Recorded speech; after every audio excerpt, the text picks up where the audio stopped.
नमस्कार, देश की बात में आपका स्वागत है। मैं हूं संकेत उपाध्याय। शुक्रवार को किसानों ने 12 घंटे का भारत बंद रखा। इसका ज्यादा असर हरियाणा, पंजाब और उत्तर प्रदेश में देखने को मिला। हरियाणा के कई रेलवे स्टेशनों पर किसान रेल पटरियों पर बैठ गए। इस वजह से 10 से ज्यादा एक्सप्रेस ट्रेनों को रद्द करना पड़ा। हमारे सहयोगी सौरभ शुक्ला और परिमल कुमार ने यह रिपोर्ट फाइल की।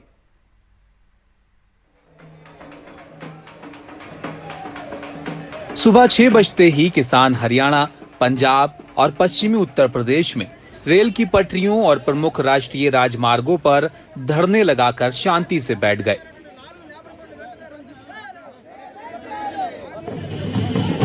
दिल्ली के गाजीपुर बॉर्डर पर कुछ समय से चालू हुए NH9 को भी किसानों ने बंद कर दिया, लेकिन किसानों ने यहां बड़े अनूठे तरीके से पारंपरिक गाने गाकर उन पर नाचते हुए अपना विरोध प्रदर्शन दर्ज कराया।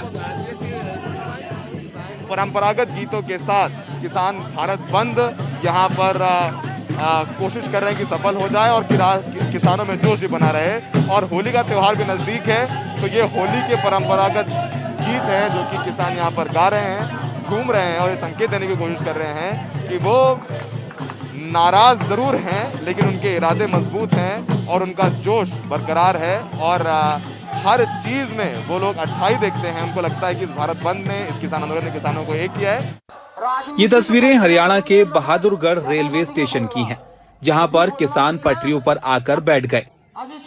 यही तस्वीरें अंबाला में भी देखने को मिली। पंजाब में भी बंद के दौरान किसान पटरियों पर बैठे रहे, जिसका असर कुल 34 ट्रेनों पर पड़ा और चंडीगढ़ शताब्दी समेत कई ट्रेनों को रद्द करना पड़ा। बंद का कॉल काफ़ी पहले से दिया हुआ था, तो हम लोगों ने सारी तैयारियां कर रखी थी और अभी तक जो स्थिति है, मैक्सिमम इम्पैक्ट जो है वो नॉर्दर्न रेलवे जो है हमारा, उसमें पंजाब और हरियाणा 2 स्टेट्स जो हैं उसमें मैक्सिमम इम्पैक्ट है। करीब एज ऑफ नाउ करीब कोई ऑपरेशन जो है वो पंजाब हरियाणा में रेल का नहीं हो रहा है। बाकी जगहों पे करीब सिचुएशन टोटल नॉर्मल है। और छिटपुट पॉकेट में जो है वो कुछ बिहार में 1-2 ट्रेनें और उड़ीसा में 1-2 ट्रेनें जो है वो रोकी। उत्तर प्रदेश के मेरठ में किसानों ने दिल्ली हरिद्वार हाईवे को बंद कर दिया, जिससे कई किलोमीटर लंबा जाम लग गया। इसके अलावा बिहार, कर्नाटक, राजस्थान में भी बंद का असर देखने को मिला। किसान संगठनों का कहना है कि आने वाले दिनों में कुछ बड़े कार्यक्रमों का ऐलान किया जाएगा। फिलहाल कई किसान नेता चुनावी राज्यों में बीजेपी के खिलाफ प्रचार करने में जुटे हुए हैं। दिल्ली में सहयोगी परिमल कुमार के साथ सौरभ शुक्ला, NDTV इंडिया। और निकिता तोमर मर्डर केस में 2 दोषियों को उम्र कैद की सजा सुनाई गई है। तौसीफ और रेहान का फरीदाबाद की फास्ट ट्रैक कोर्ट में उम्र कैद की सजा सुनाई गई। पिछले साल 26 अक्टूबर को निकिता को कॉलेज के बाहर गोली मारकर उसकी हत्या की गई थी। इस मामले में एक आरोपी अजरुद्दीन को कोर्ट ने बरी कर दिया है। इस मामले में फास्ट ट्रैक कोर्ट में सुनवाई हुई और 5 महीने में दोषियों को सजा दे दी गई है।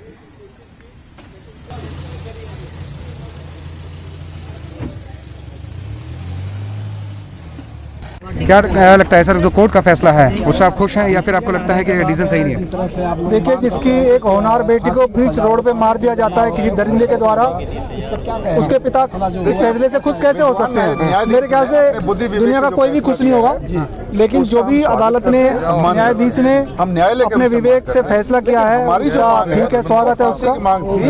बाकी हमारी मांग पहले भी थी, फांसी की आज भी है।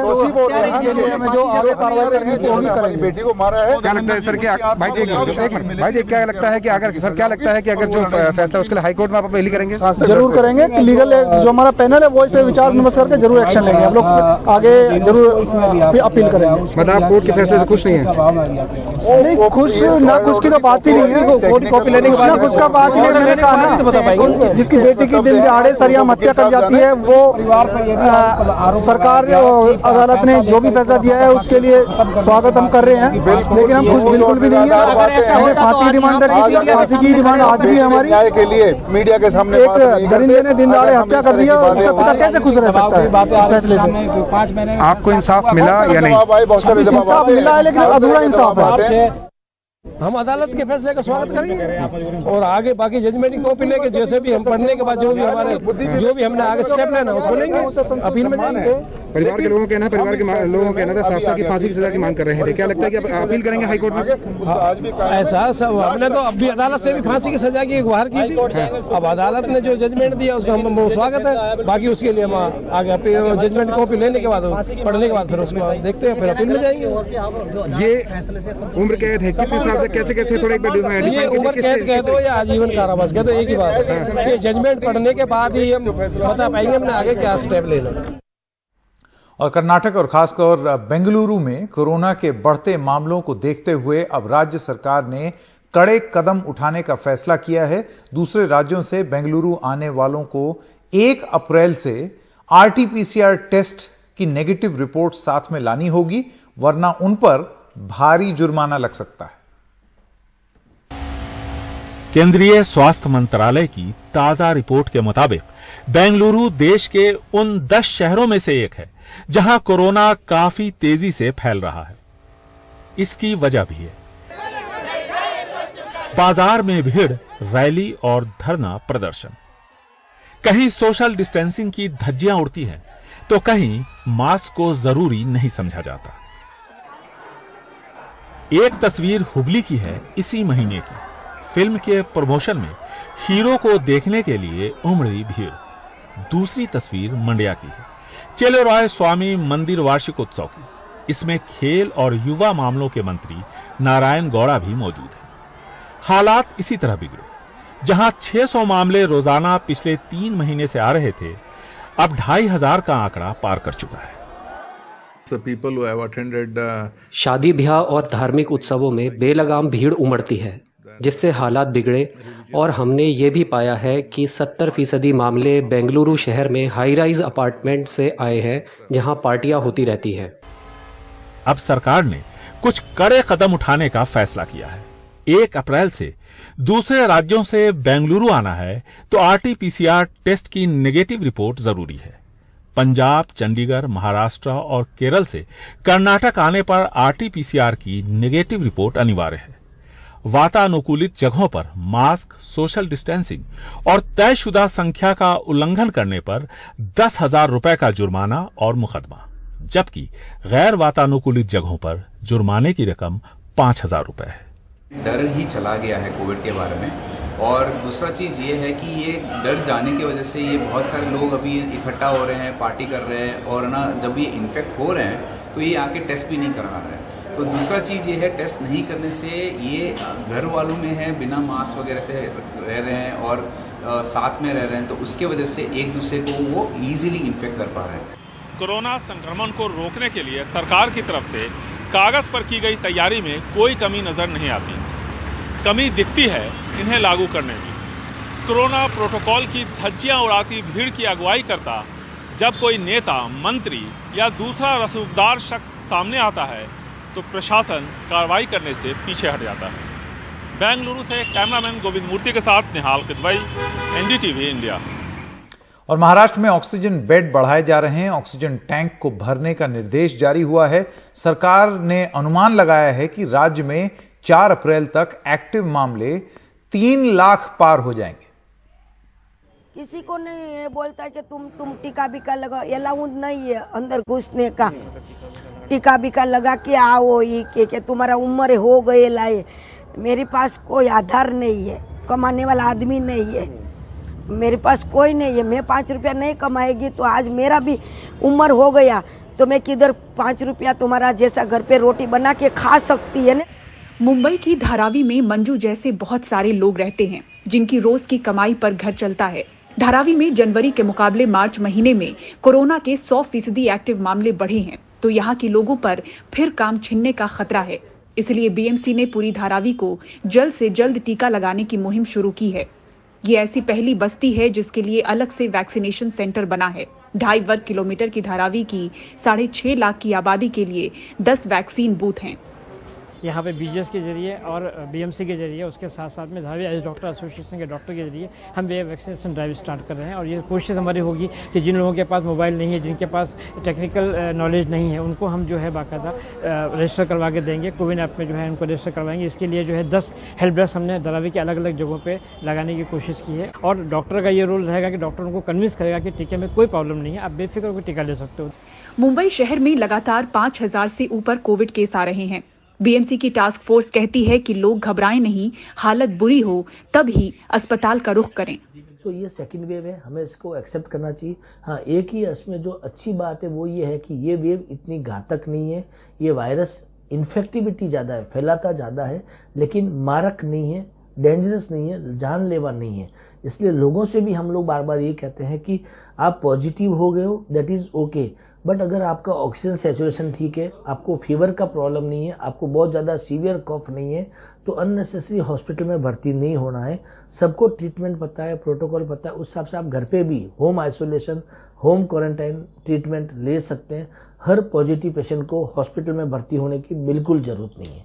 मुंबई शहर में 40% कोविड बेड, 30% आईसीयू बेड और 27% वेंटिलेटर बेड फिलहाल खाली हैं। बढ़ते मामले को देखते हुए 15,000 की कोविड बेड क्षमता को बढ़ाकर बीएमसी 21,000 कर रही है। पूरे महाराष्ट्र में करीब 50% कोविड बेड फिलहाल खाली बताए जा रहे हैं। सरकार इस सर्कुलर के जरिए अस्पताल, बेड, ऑक्सीजन सब जुटाने में लगी है। अंदेशा ये है कि 4 अप्रैल तक राज्य में एक्टिव मामले 3 लाख का आंकड़ा पार कर लेंगे। मुंबई से पूजा भारद्वाज की रिपोर्ट, एनडीटीवी इंडिया के लिए। और एक छोटे से ब्रेक के लिए रुक रहे हैं। जब आएंगे तो बुलेटिन में आगे बताएंगे होलिका दहन और शब-ए बारात को लेकर यूपी सरकार की क्या है एडवाइजरी।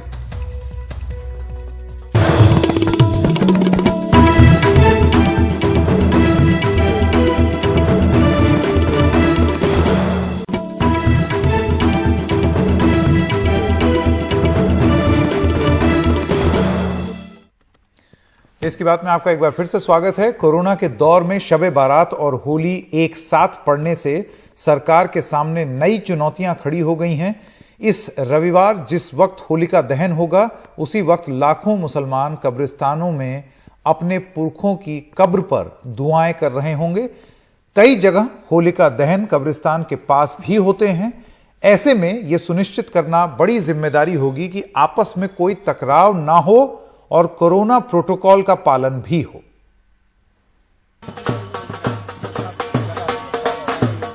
इतवार की रात एक नजारा ये भी होगा।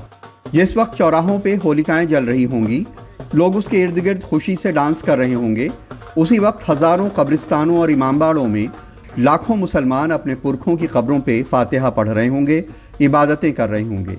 ऐसे में उन पे रंग ना पड़े, आपस में कोई टकराव ना हो, इसके लिए सरकार ने एडवाइजरी जारी की है।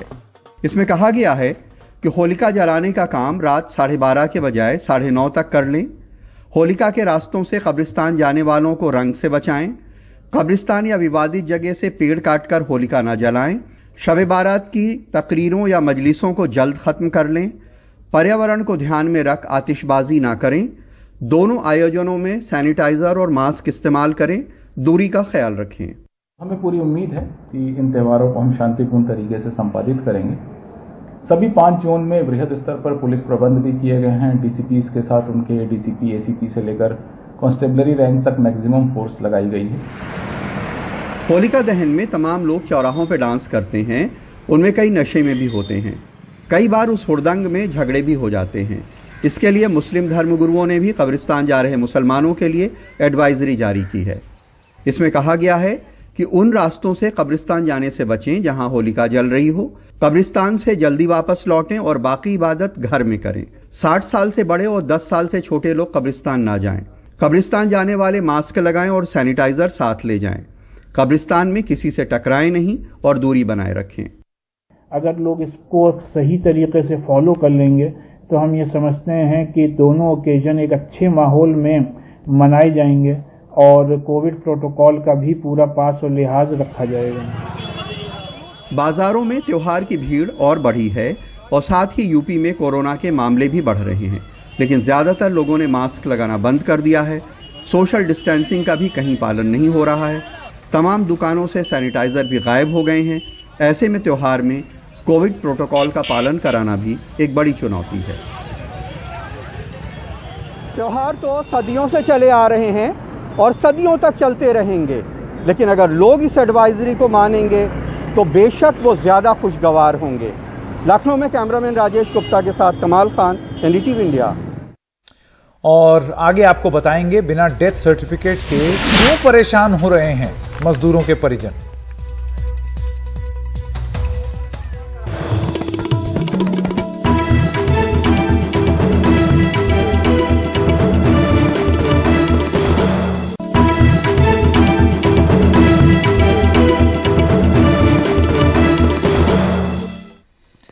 देश की बात में एक बार फिर से आपका स्वागत है। पिछले साल कोरोना महामारी के फैलने के दौरान लॉकडाउन में पैदल लौटते समय मध्य प्रदेश के शहडोल और उमरिया जिले के 16 मजदूरों की रेल हादसे में औरंगाबाद के पास करमाठ में मौत हो गई। सरकार ने इन्हें राहत राशि तो दी, लेकिन अब भी मजदूरों के परिवारों को महाराष्ट्र सरकार से मृत्यु प्रमाण पत्र नहीं मिला है। इस वजह से कई योजनाओं का फायदा इन्हें नहीं मिल रहा। यह अशोक सिंह के बेटे की तस्वीर है। शहडोल में अतौली गांव ने अपने 9 बेटों को पिछले साल लॉकडाउन में खो दिया। 5 अशोक के परिवार से ही थे, एक उनका बेटा दीपक सिंह भी। सरकार ने राहत राशि तो दी, लेकिन मृत्यु प्रमाण पत्र नहीं मिलने से इन्हें बीमा क्लेम, जमीन का नामांतरण, सरकारी योजना, पीएम आवास जैसी योजनाओं का लाभ नहीं मिल पा रहा है। कार्यालय जाते हैं तो पूछते हैं तो कि अभी नहीं आया है। तो यह पीएम रिपोर्ट के तहत से हम जितना काम होता है, लेकिन इसके पीएम रिपोर्ट में हमें अभी आज तक कुछ अभी दखलबाजी तो नहीं हुआ है। लेकिन अभी जब साल गुजरने के बाद में इन चीज़ों की जानकारी होगा कि इतने दिन आप कहाँ गए थे, क्यों हमको सूचना नहीं दी है। इन चीज़ों की जानकारी जब मिलेगा तब हमको मृत प्रमाण पत्र के लिए हमको परेशानी होगा। इसलिए हम तो कहते हैं, आपसे अनुरोध है हमारा कि जो हमारे यहाँ से ग्राम ममान जमड़ी से जो 4 बच्चे उसी हादसे में फंसे थे और 9 हमारे ग्राम अंतौली से फंसे, उन्हीं सभी का मृत प्रमाण पत्र के लिए हम अनुरोध करते हैं। शहडोल जिला प्रशासन का कहना है कि कई बार महाराष्ट्र में औरंगाबाद जिला प्रशासन से संपर्क किया गया, लेकिन अभी तक मृत्यु प्रमाण पत्र नहीं भेजा गया है। डेथ सर्टिफिकेट जहाँ पर देहांत होता है या दुर्घटना होती है तो वहाँ के क्षेत्रीय नगरीय क्षेत्र जहाँ पर अगर नगर पड़ता हो या फिर ग्रामीण क्षेत्र जहाँ पर वो घटना हुई हो या मृत्यु हुआ हो, तो वहाँ के ग्रामीण क्षेत्र के ग्राम पंचायत, अगर नगरीय क्षेत्र में होगा तो वहाँ के नगर पंचायत को मृत्यु प्रमाण जारी करना होता है। ये वहीं से जारी होता है। तब संबंध में चूंकि दुर्घटना औरंगाबाद में हुई थी तो औरंगाबाद जिले से ही इसको जारी होना है, उसके संबंधित ग्राम पंचायतों से। इस बाबत जो है हमारे द्वारा पत्राचार पूर्व में 2 बार किया जा चुका है और फिर हम लोग आज पत्राचार कर रहे हैं और कलेक्टर महोदय द्वारा वहाँ औरंगाबाद जिले के कलेक्टर से भी तत्संबंध में चर्चा की गई, इसकी मृत्यु प्रमाण पत्र शीघ्र उपलब्ध करा जाए। मध्य प्रदेश के शहडोल, अनूपपुर जिलों के 20 श्रमिक महाराष्ट्र के जालना में एक स्टील फैक्ट्री में काम करते थे। लॉकडाउन में इनकी नौकरी चली गई। सरकार की ओर से चलाई गई श्रमिक स्पेशल ट्रेन छूट गई। 7 मई को पैदल ये श्रमिक घर की ओर रेल की पटरियों से चल दिए। 40 किलोमीटर दूर थककर ट्रैक पर ही सो गए। रात के अंधेरे में मालगाड़ी गुजरी। 16 श्रमिकों की ट्रेन से कटकर दर्दनाक मौत हो गई। अतौली गांव की ये गलियां अब भी इंतजार कर रही हैं। इसके बच्चे तो नहीं लौटेंगे, लेकिन सरकारी व्यवस्था ने इनकी मौत पर एक सरकारी ठप्पे तक को रोक कर रखा है। जो ट्रेन से घर नहीं लौट पाए, उनके शव ट्रेन से वापस आए। मंत्री जी उनकी आखिरी यादों को बटोरने हवाई जहाज से गईं, लेकिन एक सरकारी सील की वजह से 10 महीने से उनका मृत्यु प्रमाण पत्र मध्य प्रदेश और महाराष्ट्र के बीच अटका पड़ा है। शहडोल से विनय तिवारी और भोपाल से कैमरा पर्सन रिजवान खान के साथ अनुराग द्वारी, एनडीटीवी इंडिया। और देश की बात में आगे हम आपको दिखाएंगे मुख्तार अंसारी को कोर्ट से किस बात में नहीं मिली राहत।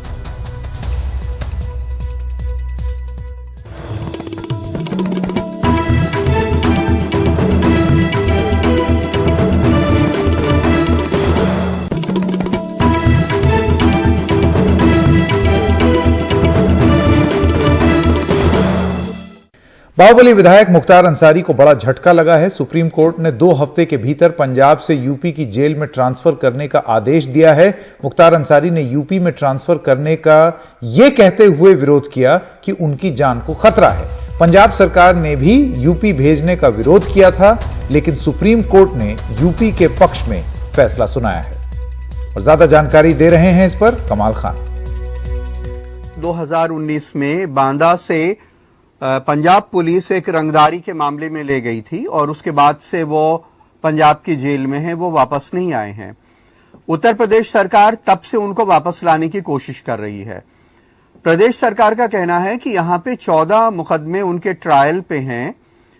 एक मऊ में मामला है, एमपी एमएलए कोर्ट में उनका एक मामला चल रहा है, एक मऊ में भी मामला चल रहा है जहां से बार बार पेशी के लिए उनको बुलाया जाता है, वो हाजिर नहीं होते हैं और वहां से ये बताया जाता है कि उनको बीपी है, उनके बैक में तकलीफ है और कई तरह की मेडिकल प्रॉब्लम्स हैं जिसके कारण पंजाब से वो उत्तर प्रदेश ट्रैवल नहीं कर सकते हैं। सरकार का कहना है कि वीडियो कॉन्फ्रेंसिंग के जरिए भी सुनवाई नहीं हो पा रही है ठीक से, इसलिए वो उनको यहां लाना चाहते हैं। मुख्तार अंसारी और उनके लोगों का ये तर्क है कि उन्हें ये डर है कि अगर वो उत्तर प्रदेश लाए जाएंगे तो उनकी जान को खतरा है, वो मार दिए जाएंगे। बहुत सारे लोग इनकाउंटर में विकास दुबे से लेके विकास दुबे के बहुत सारे साथी, मुख्तार के एक साथी बताए जाते हैं राकेश पांडे जिनका लखनऊ में इनकाउंटर हुआ था, उन इनकाउंटर्स पे मुख्तार का गुट जो है वो सवाल उठाता है और उसका ये तर्क है कि उनकी जान को खतरा हो सकता है, इसलिए वो उत्तर प्रदेश नहीं जाएंगे। पंजाब में चूंकि दूसरे दल की सरकार है, उत्तर प्रदेश सरकार को लगता है कि वो लोग जो हैं मुख्तार अंसारी को बचाने की कोशिश कर रहे हैं, जबकि वो माफिया है, वांटेड है, उसके यहां पे केसेस चल रहे हैं। तो बहरहाल अब सुप्रीम कोर्ट के ऑर्डर के बाद अब पंजाब सरकार का कोई रोल इसमें रह नहीं जाता है और जैसा कि अदालत ने कहा है 2 हफ्ते के अंदर उनको यूपी पुलिस को सौंपना पड़ेगा।